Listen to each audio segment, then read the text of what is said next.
work-life balance, but even for someone like me, it is very difficult. So Rushing out of work because there's a COVID-19 case at your child's school is not possible for many parents. And with re-entry plans set across Canada, that's leaving the most vulnerable families at risk if they're not able to dash off or suddenly isolate at home with their kids. that is a privilege of certain women to be able to do in the first place.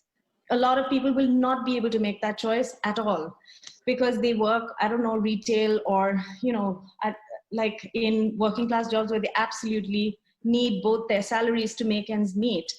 And that is also largely a racialized population. And so what we're saying is that people who are already highly disadvantaged in society, it's okay to subject them to greater precarity and greater vulnerability.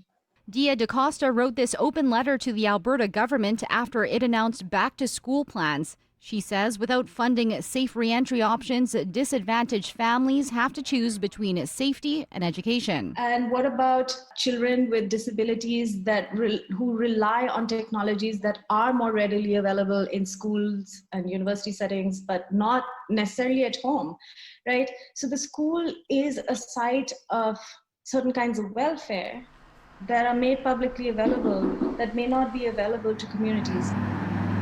Western Canada's largest school division released its plans Thursday. The Calgary Board of Education requires parents or an emergency contact to pick up kids within an hour if they're sick at school. There is online learning, but parents need to be heavily involved. It's created a have-not scenario for lots of children, but also real discrepancies from one school to the next, and to some extent children's access to education being determined by their postal code. Parents sharing their frustrations on Twitter. This user writing, "I need to work full time, and it's a total dismissal of working class people." This is not a plan. This is an experiment, and it fails to make a real investment in public education, and so that all parents feel that it is in fact a choice for them to send their children to school.